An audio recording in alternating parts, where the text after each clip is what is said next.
I would try to be better at inside looking out than outside looking in.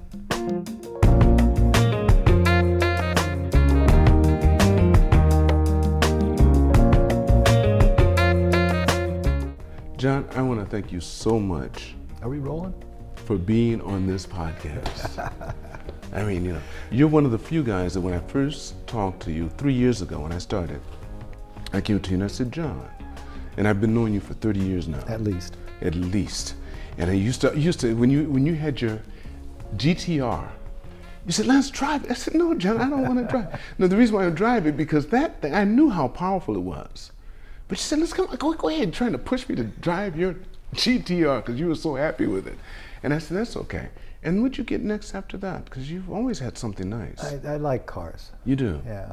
Yeah. The GTR is a great automobile. It still because is. It's all-wheel drive. Yes, I know. So a lot of these high-end performance cars, you have to really learn how to drive them when you go into a circuit, and especially around the corners. Did you do that?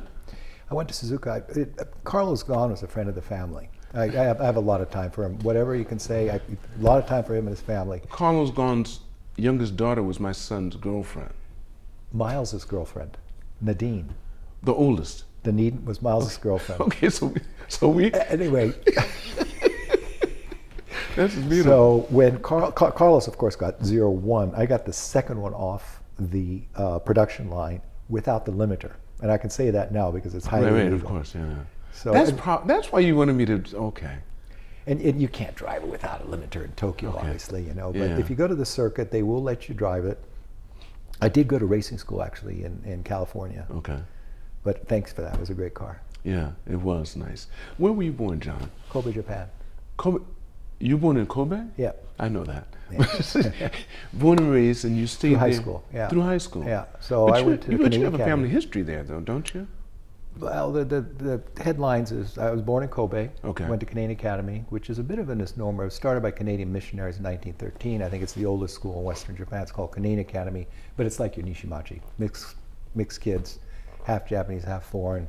A lot of missionary kids when I was a kid because just the way it was, they had a dormitory, so the kids' parents could send them there. Right. My mom went to CA, you know, before the war. I have cousins who went there.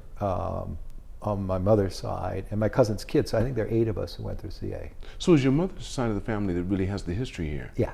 My Okay, dad what came in year? 52. Okay. The year I was born. The year you were born. That's it's a good right. year. My goodness. Tell me about it. Tell me about it. So, okay, so what was it like growing up here? And so you learned to speak Japanese, and did you learn the culture? Actually, that is a very relevant question, Lance, because my grandparents, who are buried in Kobe, were political refugees from Russia. So 1917 revolution, they had to get out because they were white Russians. They would have been prosecuted and probably killed. So they ended up in Japan. And one of the reasons that I speak Japanese as well as I do is I spoke only Japanese until I went to first grade. And it was a conscious effort by my mother who, you know, when you come to a country with nothing and you could say, all right, how do we put food on the table? She figured if I spoke fluent Japanese, I could always put food on the table. But you're not the only child, are you? I am the only child. My parents are much older. My dad was 47, mom was 36 when I was born. Okay. So, you know, it's Pop's last go. Yeah. But, so the short answer is that the reason it's called a mother tongue is because it's the language your mother speaks to you. And unlike Tokyo, Kobe is much more parochial. Television, when we were kids, it was all dubbed. Foreign programs like the FBI and Star Trek and all that was dubbed into Japanese. Right. So, you know, obviously you thought all foreigners spoke Japanese because they spoke that on television. TV was limited to either Japanese TV or these kind of dub shows. The housekeepers were Japanese, not Thai or Filipinos like you had in Tokyo. Because that was the time when you had housekeepers. You had housekeepers. That's right, because everything was cheap here. It was what, you grew up through all of it, yeah. I came here at $3.60 to the dollar. Right.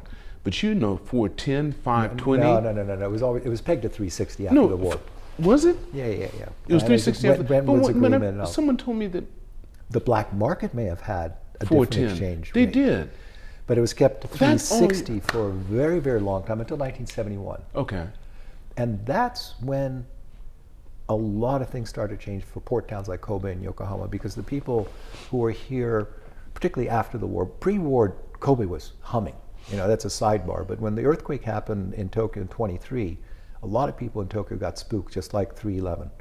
And folks from Yokohama, folks from Tokyo said, this is kind of spooky. We're going to move somewhere where it's safe. And Kansai never had earthquakes. So the population, foreign population of Kobe, after 23, the delta was like this. 4 schools, Indian social club. There were 2 Indian clubs. There's a German club. One of the oldest clubs in Japan is the Kobe Club, which I'm a member, and I'm very fond of that. The KREC and the YCC, these were all old institutions that was started right after Meiji as a place for foreigners to gather. So that's the Kobe story. Wow. Yeah. When the earthquake happened here in 23. Right, in 23. It was massive, and there were a lot of foreigners here already. They got spooked, and they said, let's go somewhere where it's supposed to be safe. And Kobe being a port town and all that. So a lot of business people in Kobe were in import-export. Textiles, pearls, machinery. A lot of Germans in Kobe, as a matter of fact. Trade was the biggest thing. It was the biggest thing. That was the biggest thing in Kobe Japan. was the biggest port until the 95 earthquake. Yeah. So that first dynamic of the yen, perennially getting stronger, made import-export very tough business. So the population started to dwindle a little bit. A lot of Jewish folks were there. I mean, you may have seen this movie, but there's effectively a guy who was like Schindler, who let a lot of Jews come into Kobe. So there was a very large Jewish population. Indians, Chinese, the Muslim. There's the largest mosque, I believe, is still in Kobe. My grandfather started the Russian Orthodox Church in Kobe for the Russian community. It was a very large community packed into a real small area. Right. Essentially, Motoazu, Minamiazu, Tokyo American Club. Because That's right. Kobe is with a mountains right behind it. Yeah. Yeah, and my buddy Deepu Sadwani. Yes, Deepu. Oh, all the time. He and I played a lot of sport at the KREC. So it was a wonderful environment to grow up. They were into textiles, yeah. Yeah, apartment buildings. Oh, he got that as well, yeah. Well, the one he lives in, I went up there just to visit with him. Yeah, killer penthouse roof. Tell me about it, isn't it? The Indian community was kind of bifurcated in Kobe. You had those that were in textiles, a lot of folks in textiles, and a lot of people in precious stones. Is that right? And Kobe, of course, was known for its pearls for many years, cultured pearls and Mikimoto and all that kind of stuff. So, the long story short, it was a fabulous environment to grow up in, and even more so because unlike Tokyo, you had a lot of nature. Right. So you have the mountains of Kobe, you can go skiing, Suma Beach was a couple miles away, and it was a small town where you could walk from one corner to another. And you stayed there until you were what? High school. High school, so 17, 18? Yeah. And then where'd you go from there? I went to 3 colleges, we'll leave them unnamed, but I played ball at San Diego, Hawaii, and University of Victoria. I played basketball. I was pretty good at basketball. Well, you said they called you what, Jumping John or something? Jumping Jack or something. Jumping Jack, right? You were really the talent level, for Japan, I was very good. And when did you get your height? How tall were you then? I was my height in 7th grade. Okay, so you got that in 7th grade. Really? 7th grade photos, everything's rolled up. Is that right? I'm waiting for a flood, because I grew so much in 1 year. Is that right? But, so I did play ball, but never started, and the level of basketball, Lance, I don't have to tell you, you go from Japan to San Diego, and the guys are bigger, and they're well-trained, and I never started. I was first or second off the bench. Yeah, it was fun. So I was a jock. Wow. So how long did you stay in the States? States, I was in San Diego, Hawaii, and then I went to school in Victoria, British Columbia, because I was marine sciences and colonial history was my major. Why? But I was interested in it. Well, where'd you get that interest from? Your mother or father? Because that has to start when you're young. I mean, marine sciences, because I was always a water guy too. Okay. And I had this passion for cloning kazunoko-konbu. I don't know if you know what that is. Kazunoko-konbu, really? Kazunoko-konbu, as you know, is a delicacy here. Okay. And it's very expensive, the real stuff. But on Vancouver Island, particularly an area called Nanaimo, you had the kuroshio, the black current that went around, so the waters are warm. And the university was one of the first to start cloning kelp. Kelp is a very simple organism. It's not that complicated to actually clone. And so the idea was to clone the kelp and have the kazunoko, the herring lay their eggs on the kazunoko, and we're going to sell it to Japan and make a bunch of money.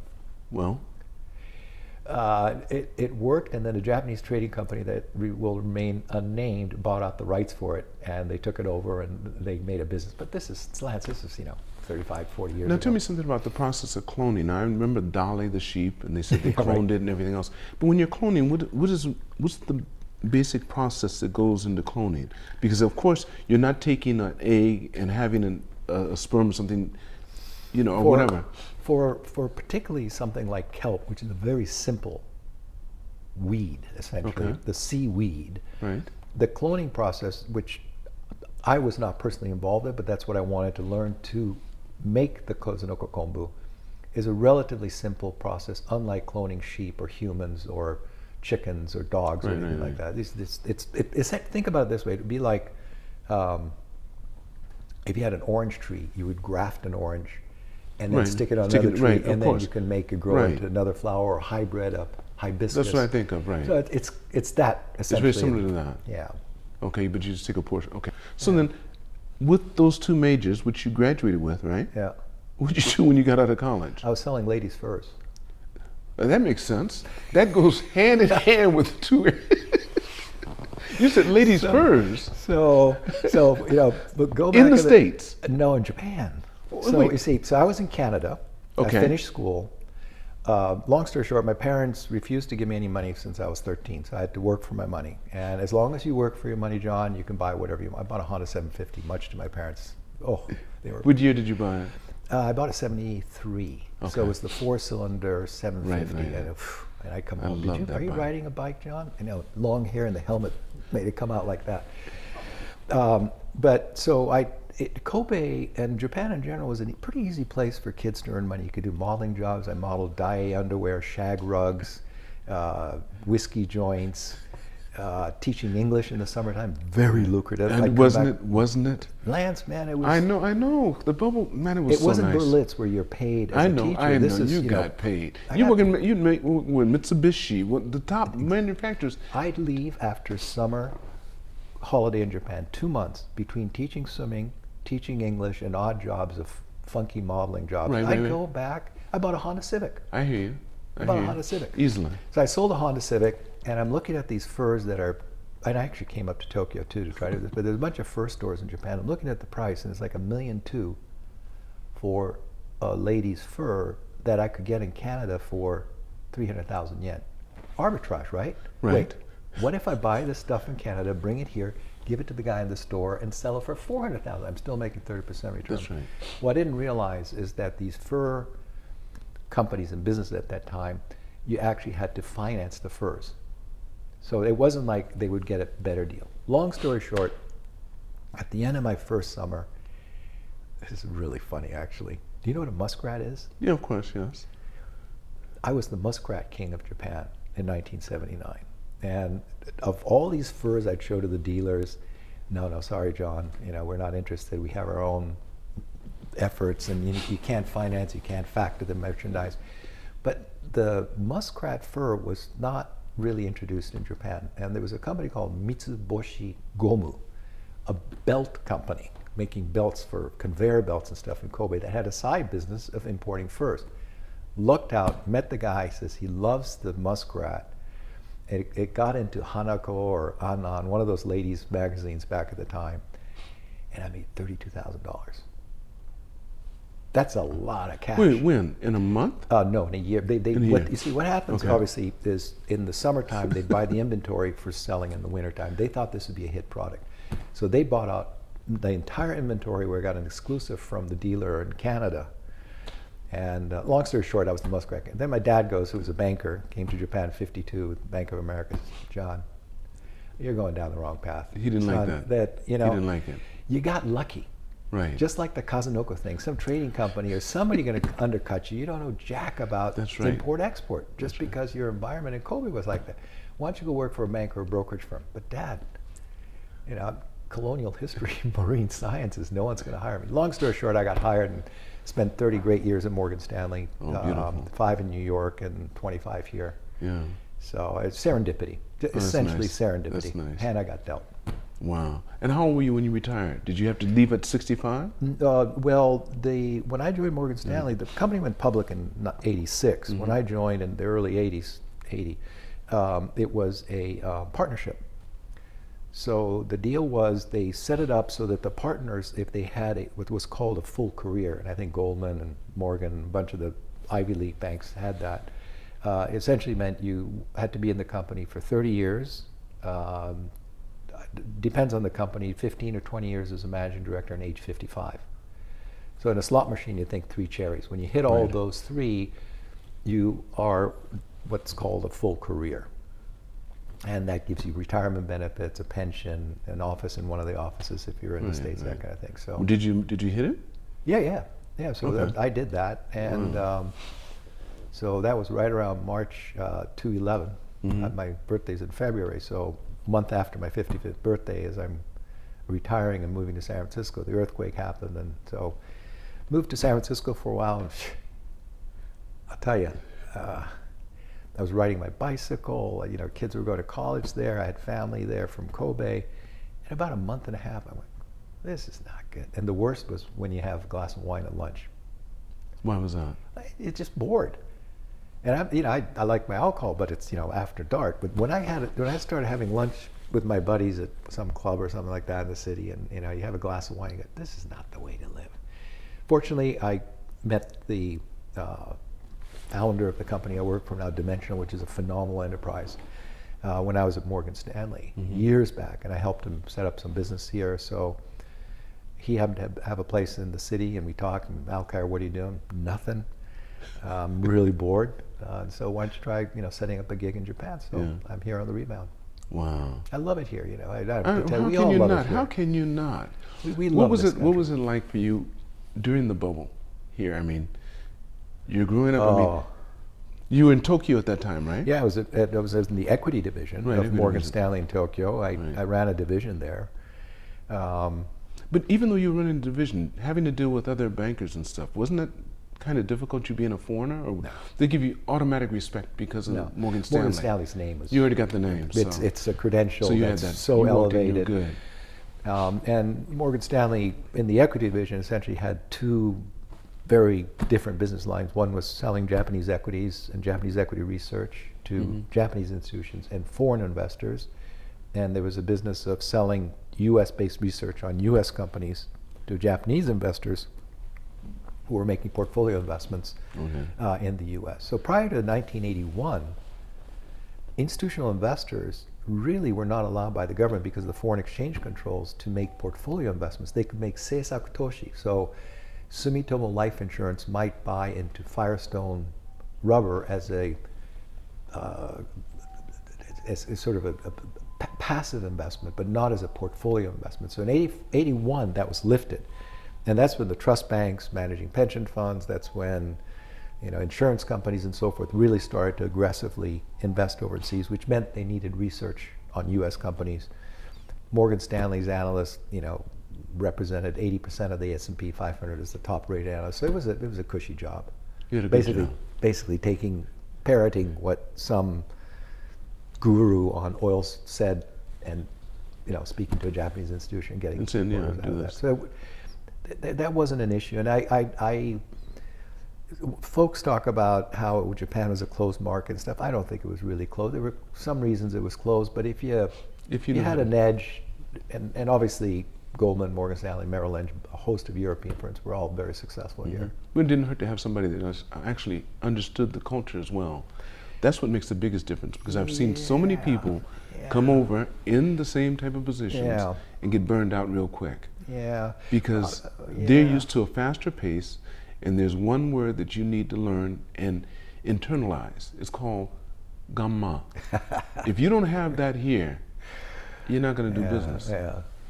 No, it's fantastic. It was crazy times. I mean, you probably remember if you wanted to take a taxi home, you had to, how many times the fare? See, 2-3 people, times the I fare. love that. That's a good story, because I'd be in Roppongi, Main Strip, and I'd found this out, and there would be a couple of people that were visiting something. No, they'd be in front of me going like this. Yeah, and the cab would pass them because I'm going like this. Yeah. And if they did that, if they knew to do this, I'd go like this, because they knew you knew. You're going to give 3 times whatever the fare ends up being. Yeah, it was a bubble of epic proportions. Wasn't it?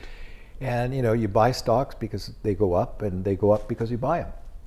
And That's right. kau kara agaru, agaru kara kau.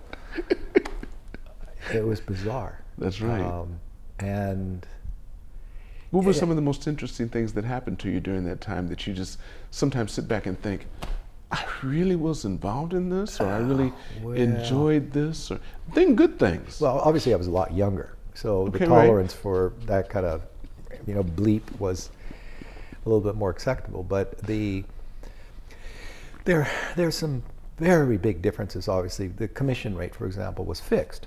So if you were buying and selling Sony, Hitachi, IBM, these are fixed commissions, and there's a fixed tax. So the ability to earn substantial money on execution that doesn't exist today. Today you're doing it for basis points, but some brokers will execute your orders for free if you're a large institutional investor. So that was one thing. The other thing that's really bizarre, if you think about it, was insider information. Now, obviously, you got a cell phone somewhere. On your phone, you get anything, any kind of information instantly. And most of it, a lot of it's junk, but you can get factual information about a company, everybody at the same time. In the 80s, and insider information really wasn't illegal.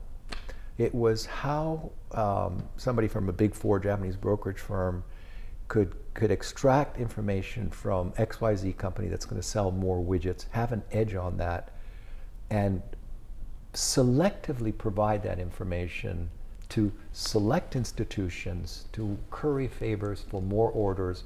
Or if some stock went sour, people have heard about this, there are books written about it, but it was a bizarre situation when you think about the amount of compliance and regulatory oversight that's in every public market today.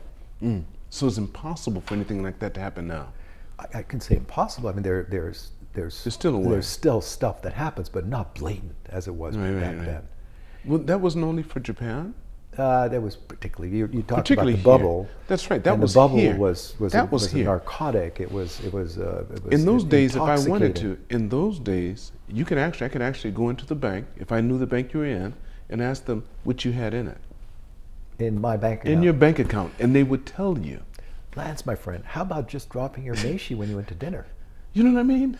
You'd go, it was common practice that if you go to a restaurant, high-end sushi shop, some Ginza bar, whatever, you could drop your company meishi. And that would be and they would send you the bill That's right. to the office and we get paid. That's right. That's right. Bizarre. No other place in the world would do that. No. No, not as big and as modern as this. No way. And No. that's something that's hard for people to understand. But I think the smaller, what do you think are some of the things that stop foreigners from wanting to be here? Because maybe I'm losing touch Wanting with that. to be here now or in those days? In those days. I can only speak to financial services. Okay.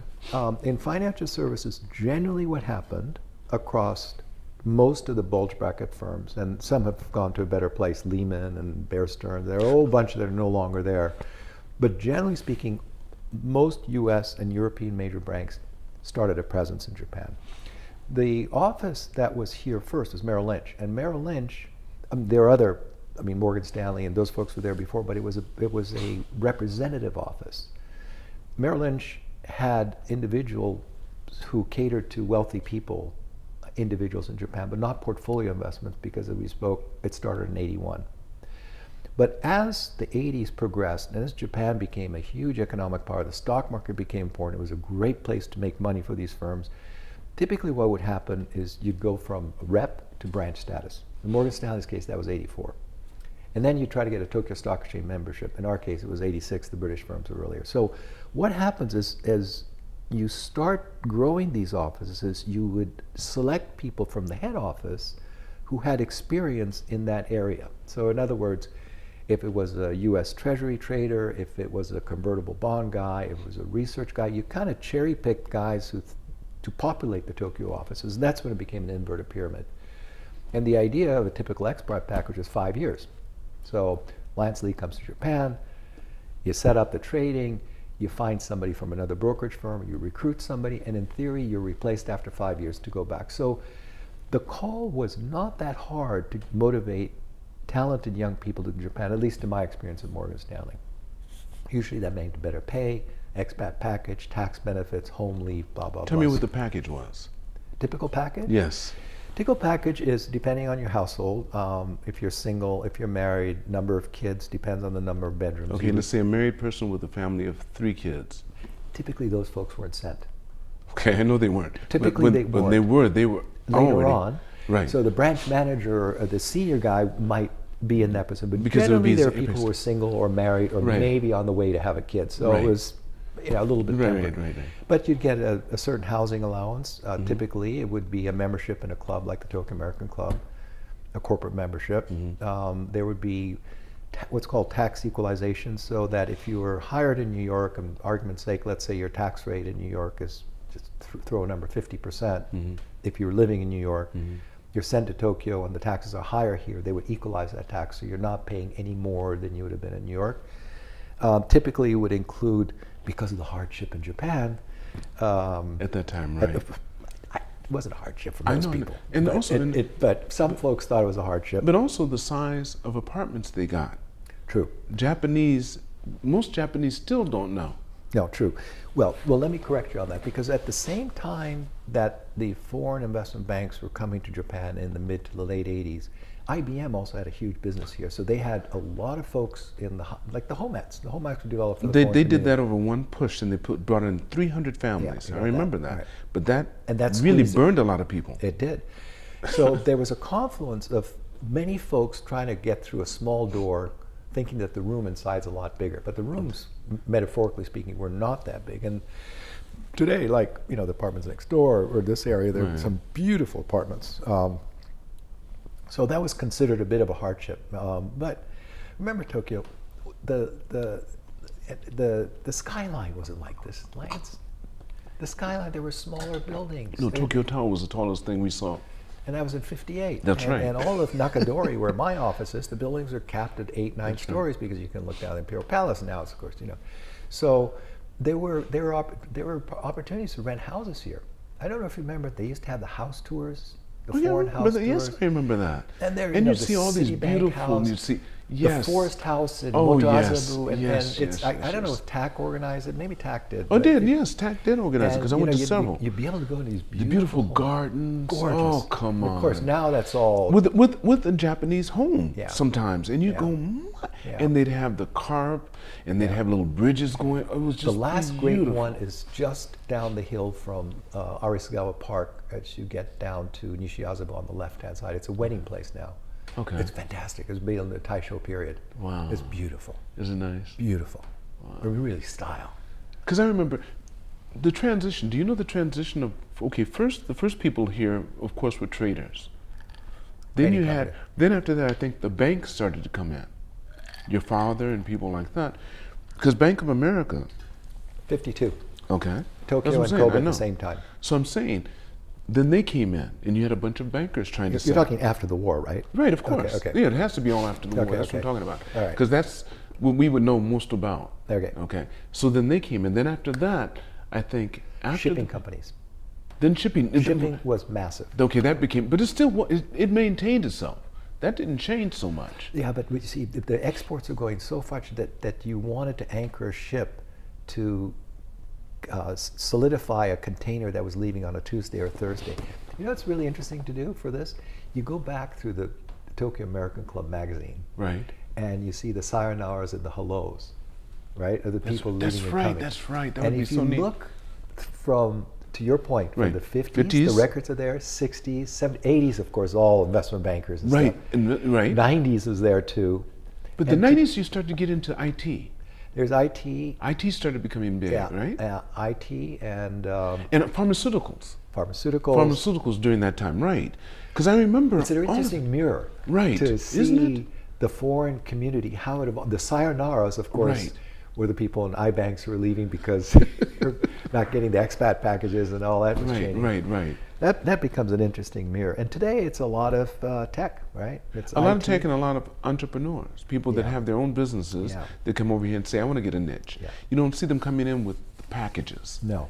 That stopped a decade or more ago. Yeah, the packages stopped. No more packages. They say if you want it, you're going to have to pay for it.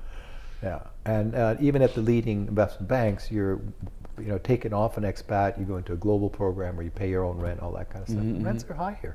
And one reason I think is because they started, first of all, when language became easier for everyone, when Japan stopped being that language that nobody could learn.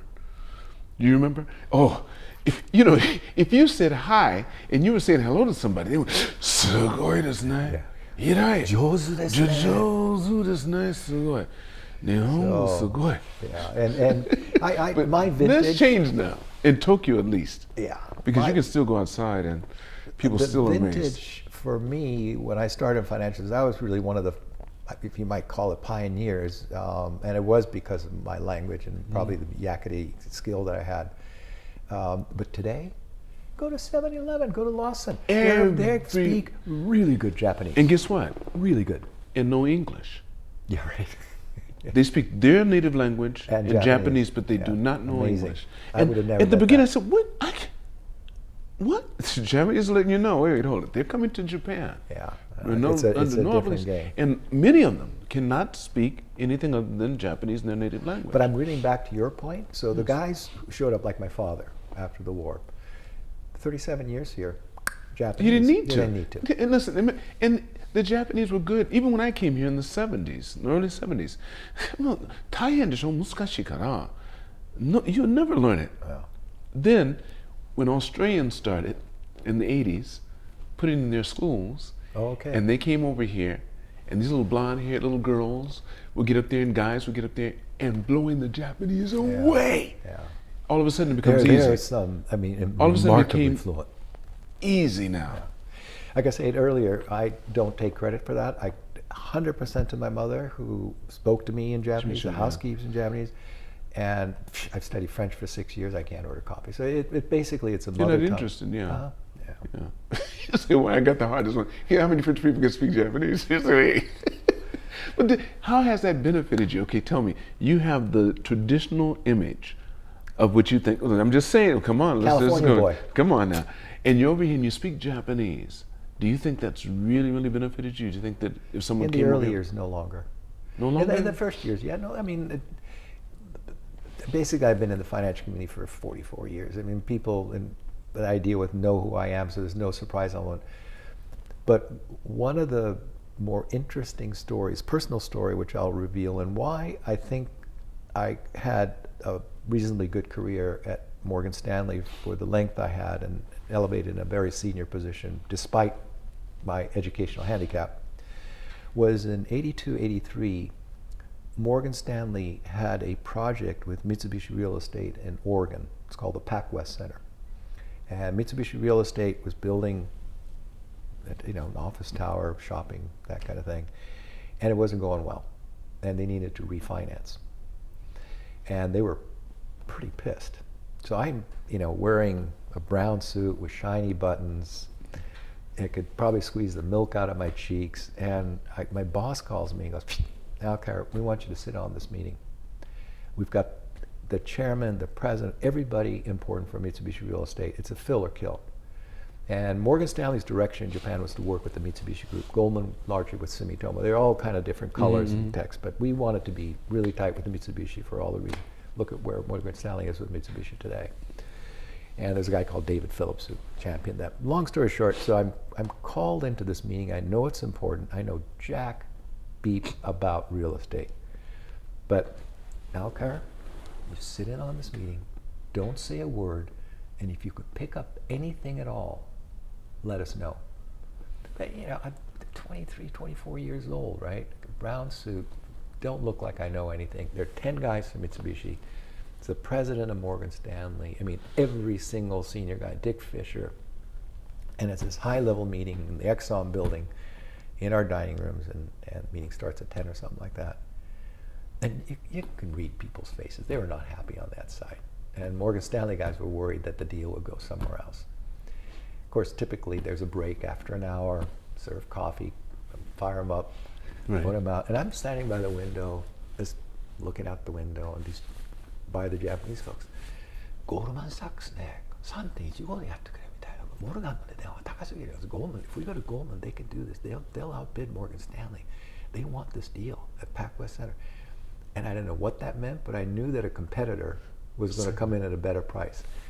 So I wrote on a paper napkin, I still have it in Kamakura, GS something or other, MS something or other. I can't remember exactly where, but they were a couple notches better than what we can offer.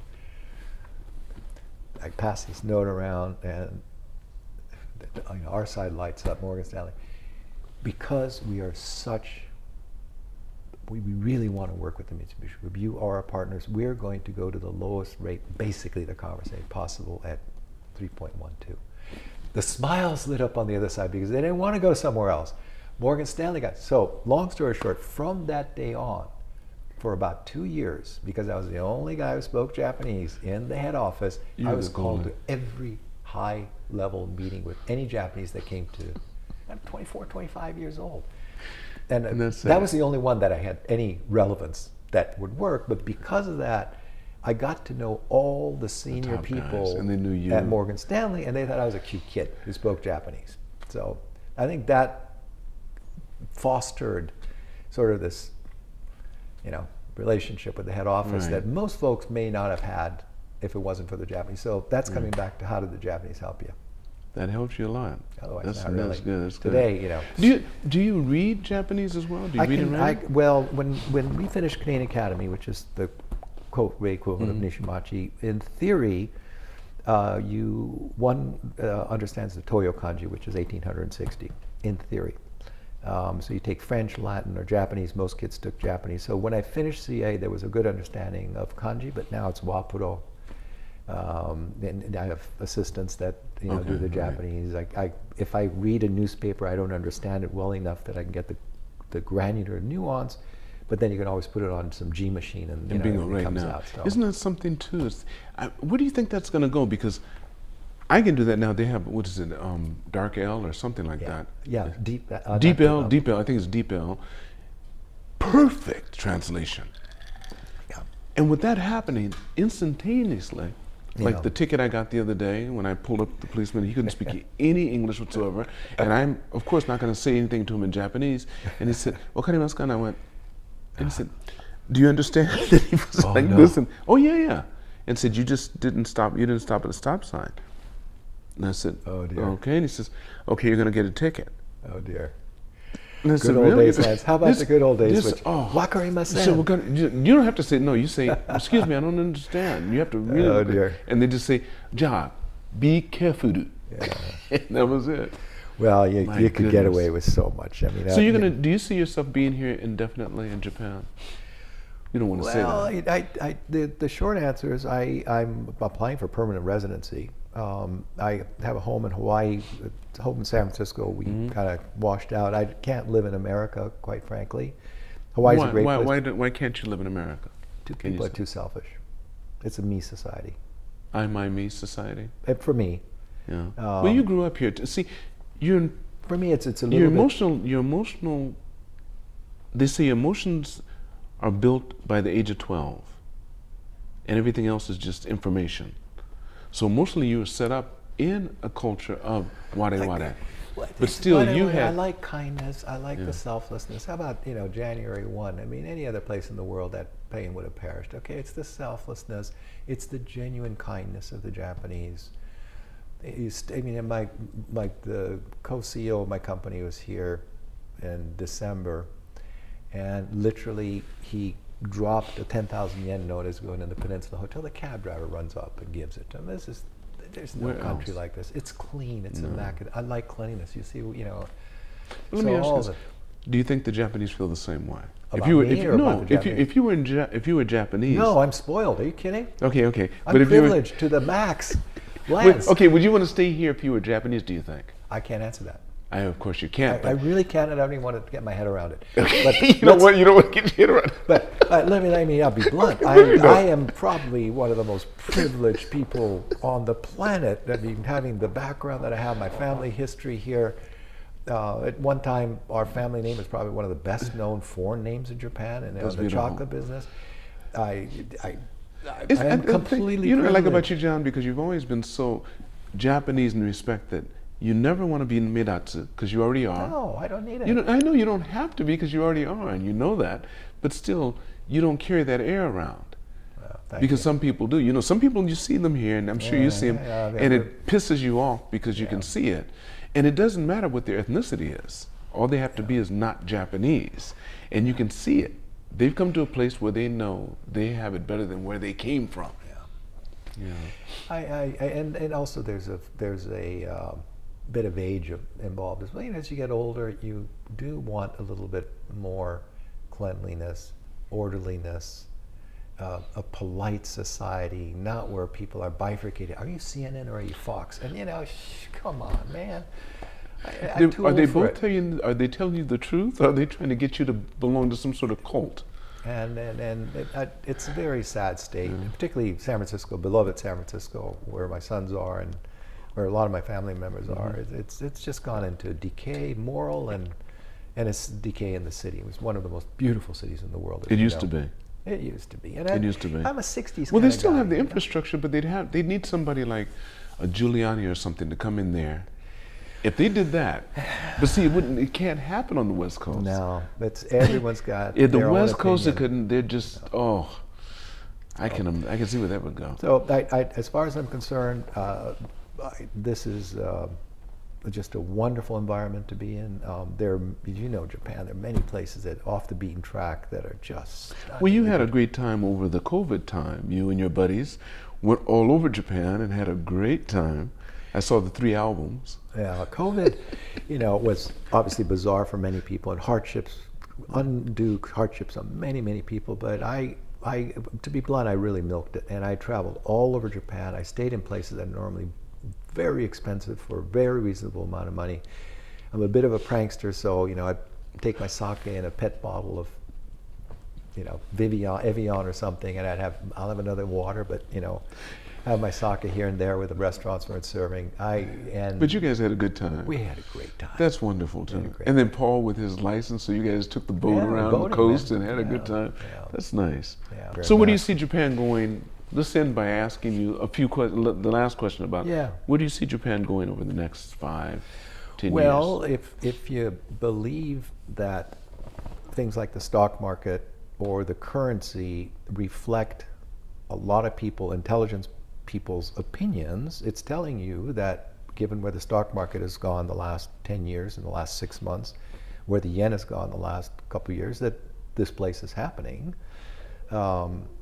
There is obviously all kinds of concerns about China for all the reasons that we know from the headlines. We know that there are a lot of high-end chip makers who are putting up plants in Kyushu. Japan's having another sort of economic boom after being sort of, you know, nowhere for 20 or 30 years. I don't say nowhere because lots have happened in Japan the last 20, 30 years, okay? But that's the headlines. But as I see it, if you look at where I'm a finance guy, if you look at financial markets, they're telling you that, you know, things are very different this time than maybe they have been before.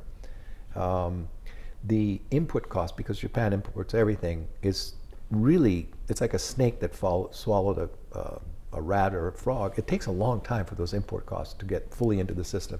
There's still, in my opinion, there's probably going to be some inflationary pressures here. Things are going to get more expensive. Airline tickets are crazy. So I don't know if I answered your question right, but you see Japan on the upswing. Yeah, you think it's going to do well? Yeah. I feel that way too. I'm optimistic about it. There's no place I'd rather be on this planet of a big city if there was a natural or interstellar event that happened. There's no other place I'd rather be because it's not the event that would bother me so much. It's how people act afterwards. Yeah, I'm with you. And here, they have centuries of knowing how to say, my house is on fire because the volcano and stuff, the shogunai, and let's just rebuild and get on with it. You know? Well, you know, it's a country that has a long history and a long history of tolerance, from typhoons to earthquakes and all that kind of stuff. Everything. Well, question I like to ask everyone at the end of my podcast. I hope you know what it is. I do. All right. If you could go back in time and meet Jumpin' Jack John, or you pick the time, knowing what you know today, what advice would you give him? Or would you give him any advice? I would give this advice to me and anybody else. I would try to be better at inside looking out than outside looking in. And by that I mean, outside looking in is when you let stuff that you can't control affect your mood in life. It's a storm. It rains. Things that you can't control, or the BS on the headlines and the news and stuff that you see, obviously bothers a lot of people. People are worried about AI. There's a lot of worry in the world about the elections. There's a lot of worry about the wars and stuff. And these kind of things are pressures that one reflects as the outside looking in. Philosophically, I want to be a better Buddha self. Philosophically, I want to be a kinder, better, more compassionate person to my fellow man, do one kind deed to somebody unknown every day, but be better at inside looking out. You know what I'm saying? I hear Make you. sense? That makes sense. Yeah. Thank you so much, John. Thank you. You're welcome. I want to thank all of you for watching this podcast or listening to it. And remember, it's all on loan, so continue to reach for the star. Because you're too blessed to be stressed.